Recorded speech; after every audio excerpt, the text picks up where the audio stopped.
Assalamualaikum warahmatullahi wabarakatuh. Waalaikumsalam warahmatullahi wabarakatuh. Alhamdulillahi ala ni'amihi fi syahri syawwalil karim. Wassalatu wassalamu ala sayyidina Muhammadin wa ala alihi wa ashabihi ajma'in. Amma ba'du, qala Allah ta'ala fi kitabihil karim. A'udzu billahi minasy syaithanir rajim. Bismillahirrahmanirrahim. Faman kana yarju liqa'a rabbih falyamal amalan sholihan wala yusyrik bi'ibadati rabbih ahada. Al-ayah. Wa qala Rasulullah sallallahu alaihi wasallam, min husni islamil mar'i tarkuhu ma la ya'nihi. Shadaqallahul azim wa shadaqa rasuluhun nabiyul karim. Wa nahnu ala dzalika insyaallah minasyahidin wasyakirin. Walhamdulillahi rabbil alamin. Yang saya muliakan dan saya hormati para jamaah pengajian, tentunya pada malam hari ini kita bersyukur kepada Allah Subhanahu wa ta'ala atas segala nikmat Allah yang telah Allah berikan kepada kita, baik nikmat iman, nikmat Islam, nikmat sehat. Alhamdulillah, pada malam hari ini kita masih dapat melangkahkan kaki, mengayunkan tangan untuk duduk bersama dalam rangka mengharap ridho dari Allah Subhanahu wa ta'ala. Sholawat teriring salam senantiasa Allah curahkan kepada junjungan kita Nabi Muhammad sallallahu alaihi wasallam, para keluarganya, para sahabatnya, para pengikutnya, yang mudah-mudahan kepada kita semua umatnya. Harapan kita bersama mudah-mudahan mendapatkan syafaat baik di dunia, lebih-lebih syafaat di akhirat kelak. Amin ya rabbal alamin. Para jamaah yang saya muliakan, bersyukur juga kita pada malam hari ini telah memasuki yang namanya bulan Syawal. Bulan Syawal ini kalau makna kitanya disebut bulan peningkatan. Peningkatan dalam hal apa? Tentunya pertama, peningkatan dalam hal ibadah kepada Allah. Kemudian yang kedua, peningkatan menambah keimanan. Dan yang ketiga yaitu peningkatan dalam akhlak yang mulia, akhlak karimah. Nah, ini harus ada pada seorang muslim yang beriman. Kenapa disebut bulan peningkatan? Karena kemarin pada bulan Ramadan, bulan puasa, luar biasanya kita disiplin waktu untuk menjaga ibadah kita, baik ibadah yang sifatnya wajib maupun yang ibadah sifatnya sunnah. Sholat 5 waktu kita jaga, puasa Ramadan kita tunaikan, sholat sunnah juga kita kerjakan, baik sunnah tarawihnya atau disebut dengan qiyamul lailnya, malamnya menyempatkan untuk tahajud, malamnya juga menyempatkan untuk tadarus membaca Al-Quran, dalam rangka menyempurnakan ibadah-ibadah wajib kita. Singkat kata, bulan Ramadan bulan disiplin, bulan yang betul-betul kita memfokuskan diri beribadah kepada Allah Subhanahu wa ta'ala. Maka wajar ketika kita masuk di bulan Syawal ini, maka disebutlah bulan peningkatan. Peningkatan dalam hal ibadah, peningkatan dalam keimanan, peningkatan dalam akhlak yang terpuji. Ini harus ada pada seorang muslim yang beriman kepada Allah Subhanahu wa taala. Di samping itu juga bulan Syawal mengandung makna Idul Fitri, yaitu kembali kepada fitrah. Kembali kepada fitrah itu artinya kembali kepada kesucian, bersih. Diibaratkan seperti bayi yang baru lahir. Tetapi itu semua nggak mudah kita menjaga kefitrahan itu. Kenapa? Kita lihat fenomena yang ada ketika bulan Syawal, ada saudara kita tidak menjaga kefitrahan itu. Makanya ada riwayat yang diriwayatkan oleh Abdul Wahab Al-Munabbih di dalam kitab Durratun Nasihin, bahwa dalam kitab tersebut ketika masuk bulan Syawal ini ada musuh Allah namanya iblis. Iblis ini ketika masuk bulan Syawal menjerit kesakitan. Sampai pada waktu itu bala tentaranya terheran-heran.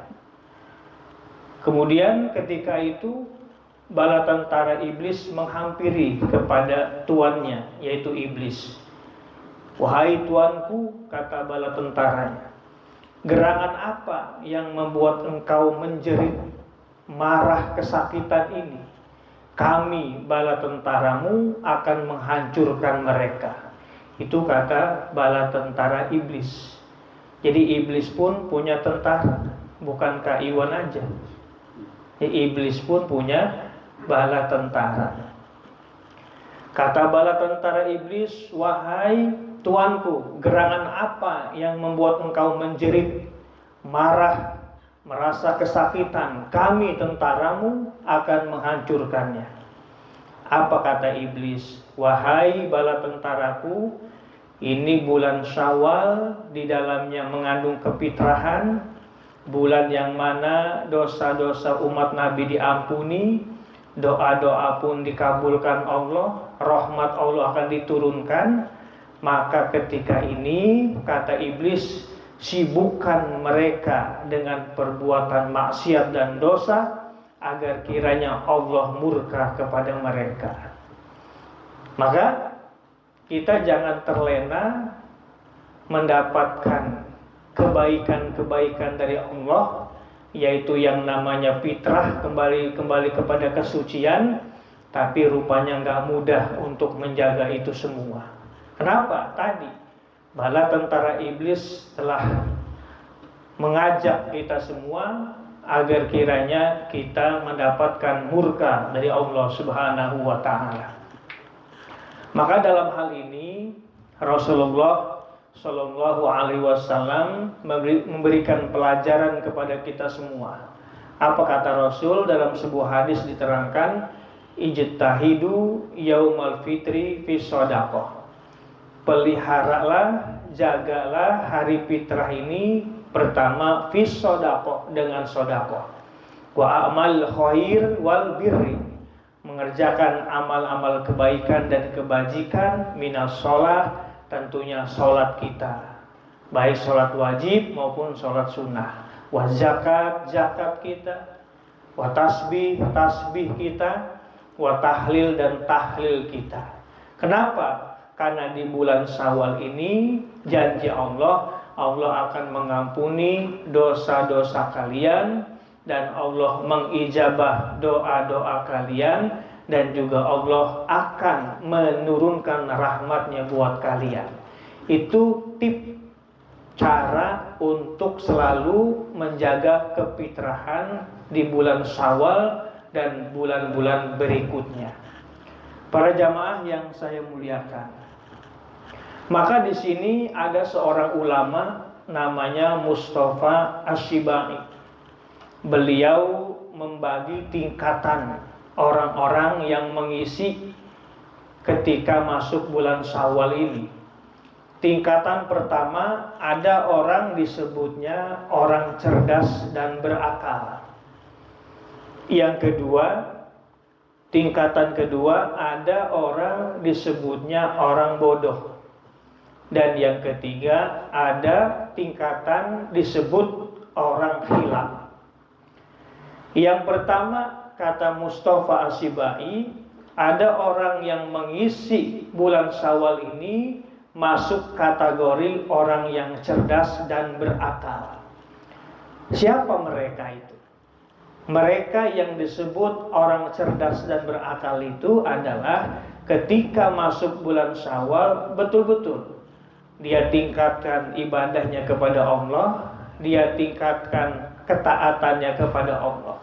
Dengan tadi menjaga ibadahnya, berikut hablum minallahnya dia jaga, plus hablum minannasnya juga dia jaga. Apa artinya? Hablum minallah artinya ibadah yang berkaitan langsung kepada Allah. Kemudian ibadah hablum minannas, yaitu hubungan sesama manusia. Maka di bulan Syawal ini dalam rangka menjaga hubungan antara sesama manusia, dia isi untuk menjaga silaturahim, untuk menjaga halal bihalal, untuk menjaga tolong menolong. Walhasil orang yang cerdas dan berakal ini dia isi dimulai dari bulan Syawal ini dan seterusnya dengan menambah ketaatan, beribadah kepada Allah, baik ibadah yang sifatnya hubungan dengan Allah maupun ibadah yang kaitannya dengan sesama manusia. Tadi menjaga silaturahim, saling tolong menolong, saling maaf memaafkan, dan juga yaitu minta halal di antara kita. Maka orang yang seperti ini disebut orang cerdas dan berakal.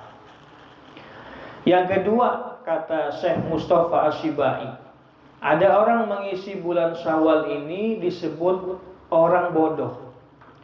Orang bodoh itu apa maksudnya?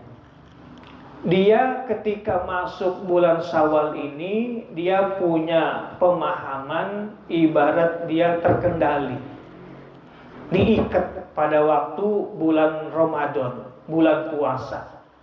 Begitu masuk bulan Syawal, seakan-akan dia bebas dan lepas.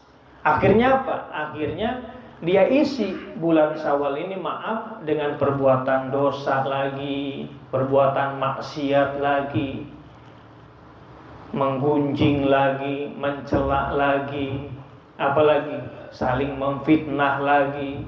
Nah, orang seperti ini tidak bisa menggunakan bulan Syawal dengan sebaik-baiknya. Maka orang seperti ini disebut dengan orang bodoh.